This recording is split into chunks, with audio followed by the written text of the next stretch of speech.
Jeudi 13 janvier, Madame, Monsieur, bonjour. Tout de suite, les titres de ce journal.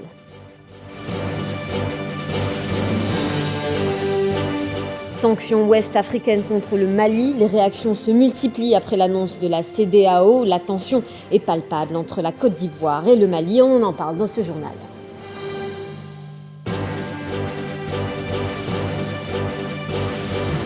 En France, des enseignants d'école en grève contre la gestion de la crise sanitaire menée par le gouvernement au moment où le Sénat a amendé en première lecture la loi instaurant le pass vaccinal.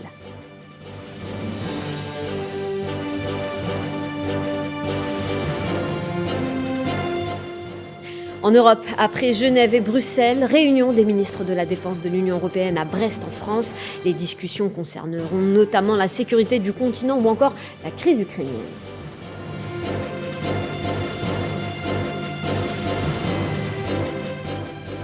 Technologie, la lecture labiale de l'intelligence artificielle suggérée par la société Meta. Mais qu'est-ce que la lecture labiale justement? Les détails dans ce journal.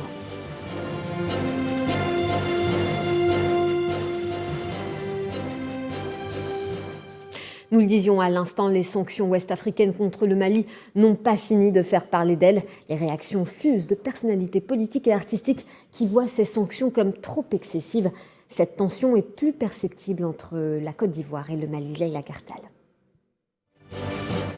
Décrétée à l'encontre de la transition militaire malienne par la CEDEAO continue à provoquer des remous et pour cause.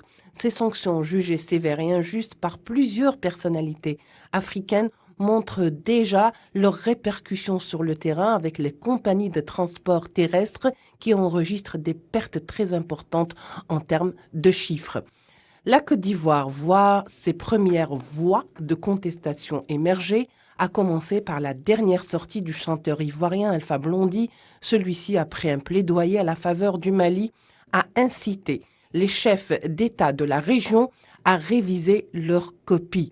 Le peuple malien, a-t-il dit, ne mérite pas ça.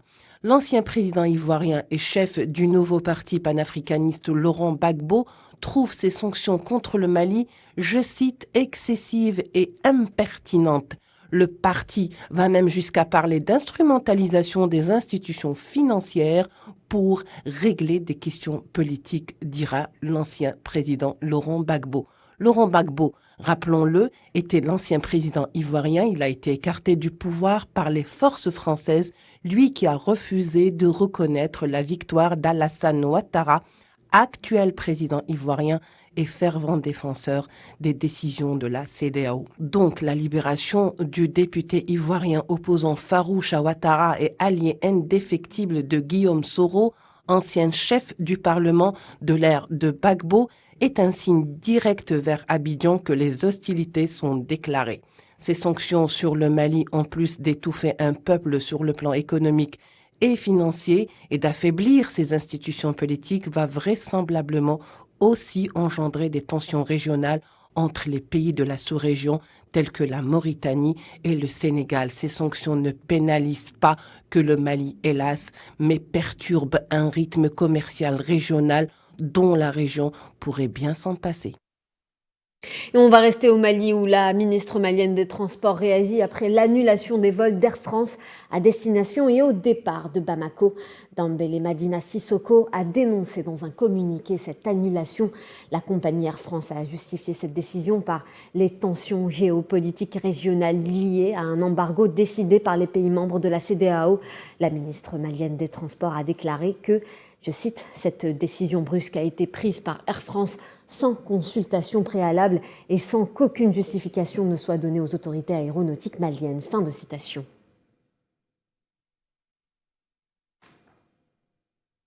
Alors pour rappel, cette décision d'annulation par Air France a été prise lundi. Le gouvernement de la transition malienne accuse la France d'avoir violé son espace aérien dans un communiqué de presse diffusé hier, mercredi. Le vol incriminé aurait effectué la liaison Abidjan-Gao-Abidjan dans la journée du mardi 11 janvier. Il s'agirait d'un aéronef de l'armée française de type A400 immatriculé FR-BAN qui était en violation manifeste de l'espace aérien malien. Le communiqué explique que le dit aéronef avait à la fois éteint son transpondeur pour ne pas être identifié et avoir coupé la communication avec les organismes de contrôle aérien. Au Soudan, les comités de résistance avaient annulé les manifestations à Khartoum hier et les ont reportées pour aujourd'hui. Les comités ont donc appelé à descendre massivement dans les rues ce jeudi afin de revendiquer un régime civil. Nous tenterons de fournir plus de détails sur ce mouvement de protestation dans nos prochaines éditions. 5 millions d'euros, c'est l'aide humanitaire allouée par l'Union européenne au Niger dans le but de soutenir plus de 2 millions de personnes menacées par la crise alimentaire. Une situation d'insécurité alimentaire sévère que l'Union européenne explique par un déficit de la production agricole, une mauvaise production due aux facteurs climatiques. Mais l'Union européenne ajoute que les dynamiques de conflit et l'insécurité ont aussi considérablement entravé l'accès aux champs de culture. Et le nouvel émissaire de l'ONU pour le Sahara occidental, Staffan de Mistura, qui a entamé sa tournée au Maghreb hier. Un premier pas sur le terrain pour Staffan de Mistura, l'émissaire onusien dont l'objectif est de désamorcer le dossier de la dernière colonie d'Afrique, le Sahara occidental. Les détails avec Amin Touta. Quelques mois après sa désignation par les Nations Unies, le diplomate italo-suédois Staffan de Mistura entame sa tournée régionale en vue de dénouer le dossier du Sahara occidental qui se trouve dans l'impasse depuis 4 décennies.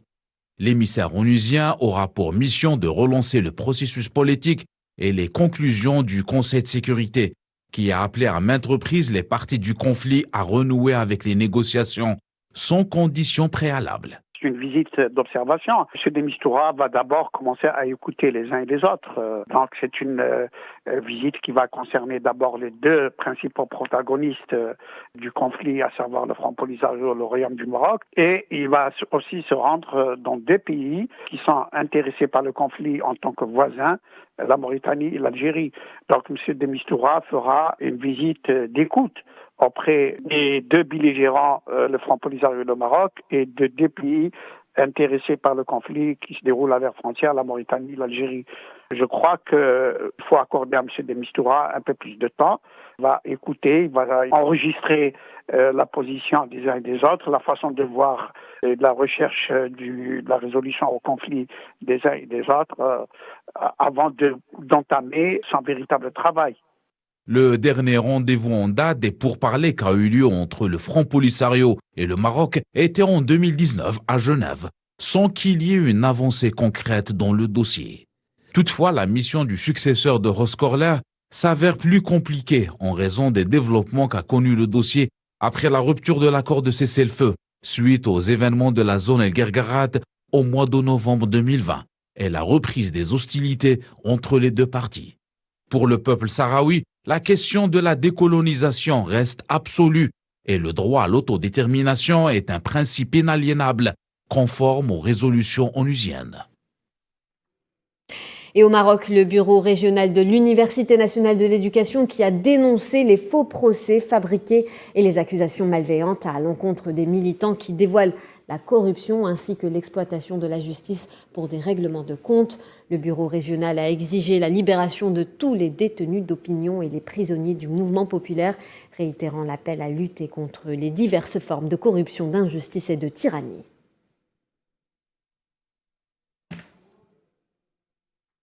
En Tunisie, un bras de fer se profile entre le gouvernement de Najla Bouden et l'UGTT. Selon l'Union générale tunisienne du travail, le climat social tendu laisse augurer d'un mouvement de grève qui toucherait 80% des secteurs. À défaut de dialogue social avec le gouvernement de Najla Bouden, toujours selon l'UGTT, le porte-parole de la centrale syndicale a expliqué que certains secteurs ont entamé des grèves anarchiques pour cause d'une rupture du dialogue social. Et on va rester en Tunisie pour parler santé. L'imposition d'un couvre-feu nocturne a été annoncée par le gouvernement tunisien. Le nouveau couvre-feu sera mis en place pour au moins 2 semaines et s'appliquera de 22h à 5h du matin. Le gouvernement réimpose également l'interdiction de tous les rassemblements pendant 2 semaines. Ces mesures prennent effet dès aujourd'hui.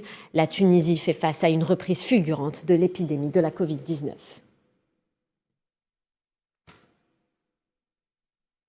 Et en Algérie, 610 nouveaux cas confirmés de Covid-19, 367 guérisons et 9 décès ont été enregistrés ces dernières 24 heures.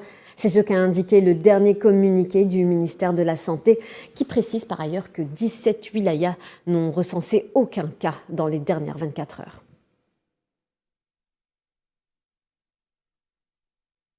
Et puis cette bonne nouvelle pour les écoliers au Ouganda qui réouvre ses écoles après 2 ans de fermeture.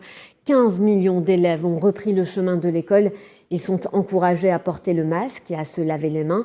Avant de rejoindre les salles de classe, les élèves devaient suivre l'enseignement à distance. Les écoles sont restées portes closes durant 83 semaines, la plus longue fermeture au monde.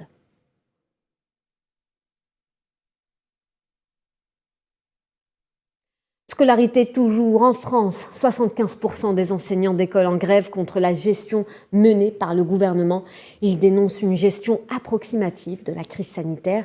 Ils brandissent donc la menace d'une grève qui s'annonce massive au moment où le Sénat a amendé en première lecture la loi instaurant le pass vaccinal. Léna Aïthamouda. Journée de colère chez les enseignants français. Ils protestent contre la valse des protocoles sanitaires liés à l'épidémie de Covid-19. Une colère qui a entraîné la fermeture de la moitié des écoles en Hexagone. Les enseignants ont décidé de ne pas franchir le portail, une manière d'exprimer leur ras-le-bol. Ils sont 75% des enseignants, d'après le principal syndicat du primaire, à s'être déclarés grévistes. C'est du jamais vu depuis 2 décennies. Les protocoles successifs pour faire face à la nouvelle vague de l'épidémie compliquent trop les journées de travail et l'enseignement et exacerbent les tensions. Une réunion intersyndicale est prévue vendredi pour décider de la suite à donner au mouvement. Une nouvelle journée de mobilisation pourrait être annoncée pour les semaines à venir. Malgré toute cette colère, le projet très controversé de la loi instaurant le pass vaccinal a été voté en première lecture. Des modifications ont été apportées au texte. Le pass pourrait être imposé uniquement aux personnes majeures et seulement lorsque le nombre d'hospitalisations liées au Covid-19 serait supérieur à 10 000 patients. Parmi les autres changements, la suppression de la possibilité de vérifier l'identité du détenteur du pass par les patrons de bars, cafés et restaurants, ainsi que la suppression des sanctions administratives contre les entreprises ne pratiquant pas le télétravail ou n'appliquant pas les protocoles sanitaires. Et le pass sanitaire contesté en Bulgarie également. Hier, à Sofia, l'extrême droite a rassemblé ses militants dans le centre de la ville. 4 agents de la police ont été blessés et des manifestants ont été arrêtés. Cette manifestation a lieu alors que la Bulgarie est frappée de plein fouet par la vague Omicron. 7000 nouveaux cas ont été recensés le 11 janvier, un record depuis le début de la pandémie. En Espagne, le gouvernement décide de réguler les prix des tests antigéniques. La nouvelle est saluée comme positive par le secteur pharmaceutique, les associations de consommateurs et les partis politiques. Un test en Espagne coûte entre 4 et 12 euros contre 2 euros seulement en France ou au Portugal. Pour faire face à cette crise sanitaire, le gouvernement de Pedro Sánchez a promis de grossir le budget sans dire de combien ni pour quand.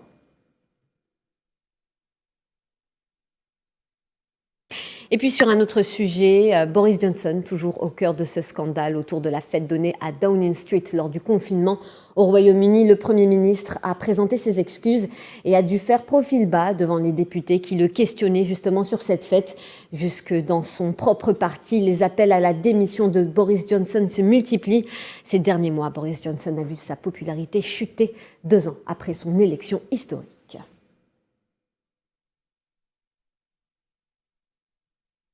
Et hier, lors des discussions entre l'OTAN et la Russie, Moscou a campé sur ses positions concernant le non-élargissement de l'Alliance Atlantique, une demande catégoriquement refusée par l'OTAN. Le bilan des discussions n'est toutefois pas entièrement négatif car les tensions se sont déplacées des champs de manœuvre vers les salles de réunion et surtout, Russes et alliés se sont mis d'accord pour continuer le dialogue et organiser de nouvelles rencontres. Et en parlant de nouvelles rencontres après Genève et Bruxelles, les ministres de la Défense de l'Union européenne sont réunis à Brest en France ce jeudi, et ce pour une durée de 2 jours. L'objectif de cette réunion est de discuter de la sécurité du continent et notamment de la crise ukrainienne. Cette séquence diplomatique suit celle qui s'est déroulée hier au siège de l'OTAN à Bruxelles. Le président russe et le premier ministre arménien se sont entretenus par téléphone hier et ont discuté de la situation dans le Haut-Karabakh. Pour rappel, les relations entre les anciennes républiques soviétiques d'Arménie et d'Azerbaïdjan sont tendues depuis 1991. Un accord négocié par la Russie en novembre 2011 a mis fin à 44 jours de conflit intense entre les deux pays voisins. Poutine et Pachinian ont également discuté de la mission de maintien de la paix de l'Organisation du traité de sécurité collective au Kazakhstan. Et au Moyen-Orient, un Palestinien de 80 ans a été retrouvé mort après avoir été arrêté par des soldats sionistes. Il a été retrouvé dans un village au nord de la Cisjordanie occupée et aurait été détenu et abandonné, menotté par des soldats sionistes.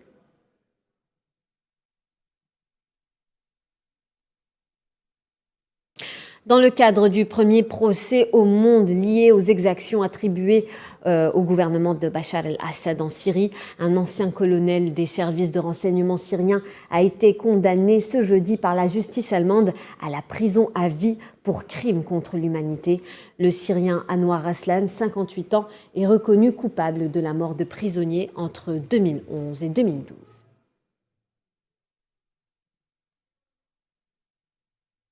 Et en Jordanie, le Sénat a voté hier une réforme constitutionnelle de modernisation politique. Mais selon l'opposition, cette réforme ne fait que renforcer les pouvoirs du roi Abdallah II. Elle dénonce une réforme antidémocratique et dangereuse pour le régime. Le texte de loi passé par la Chambre basse la semaine dernière a pour but de rétablir la confiance de la population envers le régime et désamorcer la colère suscitée par la corruption et la crise économique. Mais pour entrer en vigueur, elle doit encore être validée par le gouvernement et le Comité royal de modernisation de la vie politique.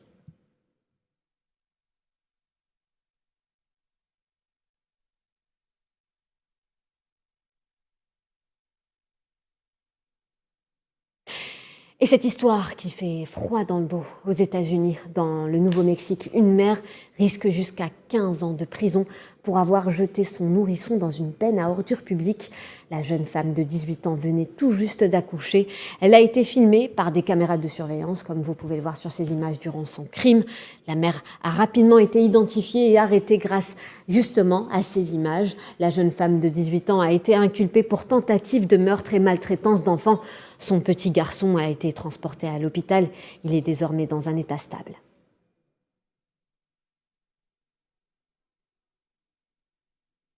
Et les cours du pétrole qui continuent sur leur lancée de ces 2 derniers jours et atteignent des prix soutenus sur les marchés mondiaux. Hier, mercredi, peu après l'ouverture, le Brent de la mer du Nord pour la livraison en mars avait atteint un prix supérieur à 85 $. Dans le même temps, la référence américaine West Texas Intermediate pour échéance en février a comme prévu dépassé la barre des 80 $ avec un baril qui caracole désormais à plus de 81 $. À noter qu'à l'ouverture hier, la hausse a dépassé les 3% à Londres et New York. Aujourd'hui, le prix vacille au-dessus des 84 $.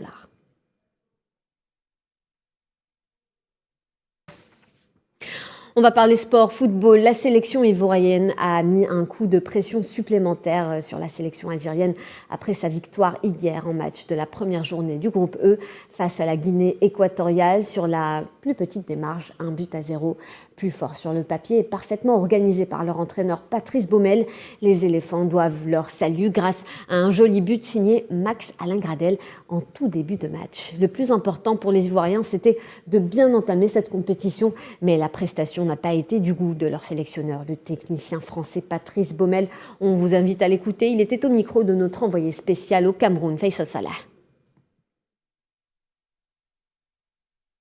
Ça n'a pas été un très grand match. On a manqué de maîtrise sur la globalité du match. On a bien démarré avec un but rapide. Les intentions étaient bonnes. Après, on est tombé dans nos petits travers. Mais je dirais que les 3 points, forcément, nous donnent de la confiance. Une petite bouée d'oxygène. Mais déjà, dans 4 jours, il y a le deuxième match. contre une équipe séduisante de la Sierra Leone, donc il va falloir se préparer. Je ne pense pas encore du tout à l'Algérie, j'ai déjà la Sierra Leone en tête. Le technicien français sélectionneur des éléphants ivoiriens, Patrice Baumel, on vient tout juste de l'écouter, a tenu à donner son avis sur le premier match de l'Algérie face à la Sierra Leone, tout en précisant qu'il pensait plutôt au second match qu'au match qui l'opposera aux Verts en clôture de la phase du groupe. On l'écoute encore une fois. Je pense que l'Algérie a de quoi faire au moins 2 équipes, c'est une équipe de grande qualité. Et sur ce que j'ai pu voir hier, ce n'est pas l'Algérie qui a forcément déjoué ou mal joué. Je pense que c'est la Sierra Leone qui a montré de grosses qualités. Donc il va falloir l'aborder avec beaucoup de sérieux ce prochain match.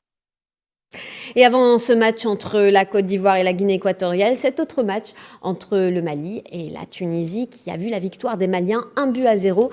Mais ce qui a retenu l'attention des amoureux du ballon rond, c'est les décisions arbitraires de l'arbitre justement de centre qui a sifflé à 2 reprises la fin du match à la 85e et la 89e minute. Des décisions qui ont mis la délégation tunisienne dans tous ses états plutôt. Pour en parler en direct avec nous, Faisal Salah, il est en direct depuis Douala. Faisal, bonjour. Bonjour Fatma, bonjour tous les téléspectateurs de Al 24 News. Donc des décisions d'arbitrage plutôt aléatoires, qu'est-ce que vous en pensez ? C'est inacceptable à ce niveau de la compétition sur une Coupe d'Afrique des Nations, la 33e édition. Le match entre le Mali et la Tunisie a vu en fait des décisions, on va dire, du jamais vu. C'était de la catastrophe parce que tout simplement l'arbitre zambien, Jaini Sekwazi, a pris la décision de terminer le match à la 85e minute, avant l'entame des 90 minutes régulières, sans avoir du temps additionnel. Après, il a décidé de reprendre et à la 89e minute, on découvre qu'il arrête encore le match. On avait la réaction de l'entraîneur tunisien Moundir El Kbir et qui était vraiment énervé. La délégation tunisienne a envoyé les rapports à la CAF. La Confédération africaine de football vient de communiquer aujourd'hui qu'elle a reçu tous les rapports et elle fera aucun commentaire jusqu'à, on va dire,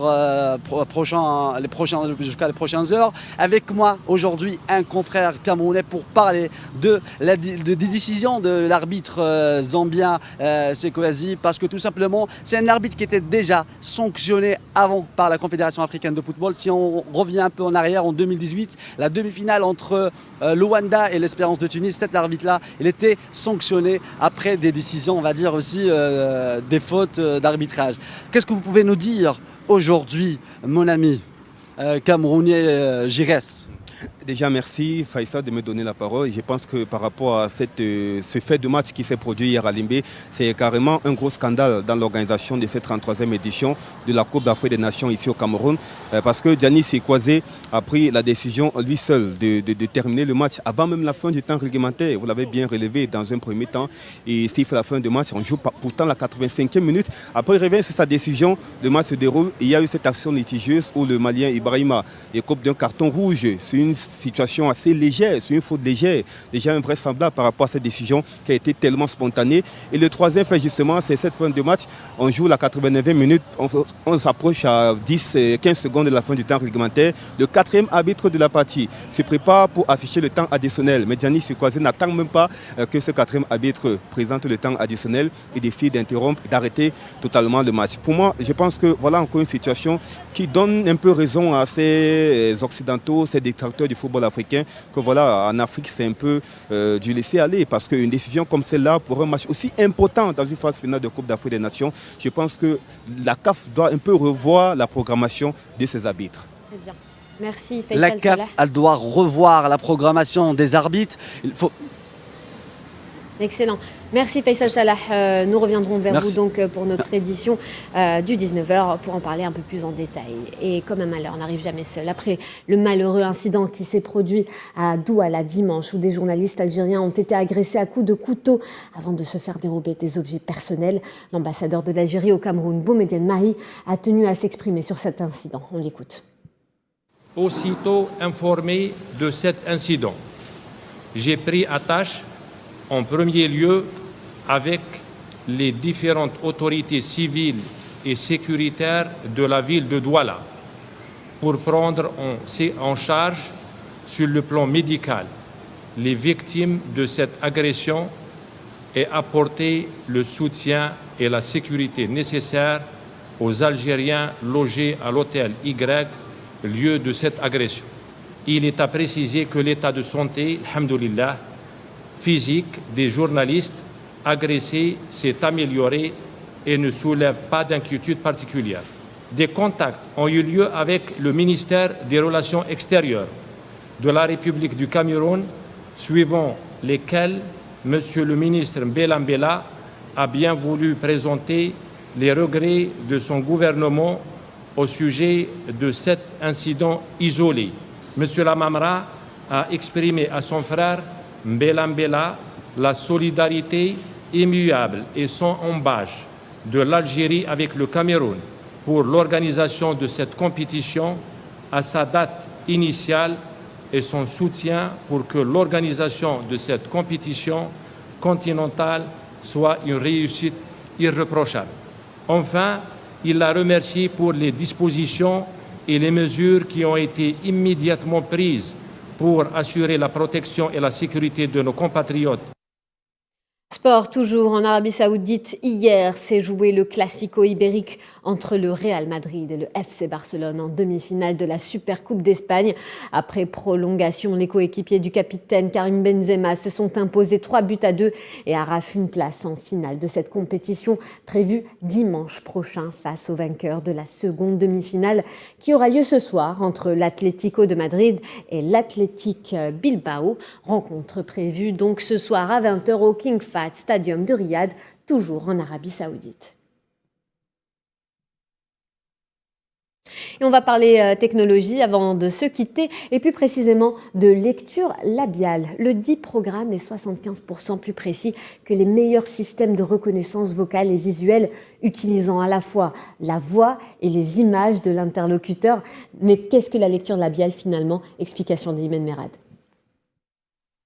La lecture labiale ne date pas d'aujourd'hui. La parole peut être comprise non seulement en l'entendant, mais aussi en captant des indices des mouvements des lèvres qu'une personne observe à travers des haut-parleurs.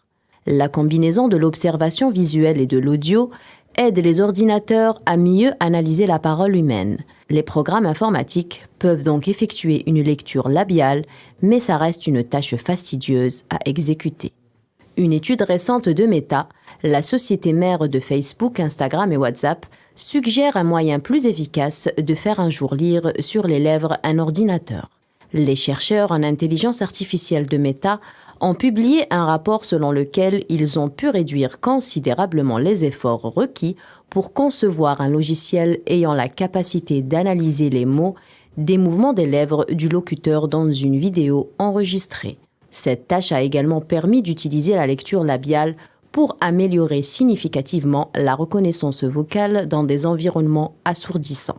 Le dit programme est 75% plus précis que les meilleurs systèmes de reconnaissance vocale et visuelle, utilisant à la fois la voix et les images de l'interlocuteur. Au métaverse, non seulement ce programme peut être utilisé pour une traduction instantanée, mais l'objectif est qu'un jour il puisse permettre de générer des mouvements de lèvres réalistes avec des avatars de réalité virtuelle et de leur fournir une réelle présence d'être avec quelqu'un, même si cette personne se trouve à l'autre bout du monde. Voilà, c'est la fin de ce journal. Merci de votre attention. Tout de suite, un point météo avec Amel Ameziane Zitouni. Retrouvez Riyad Lahari pour votre journal du 19h. D'ici là, je vous souhaite une excellente journée sur Al24 News.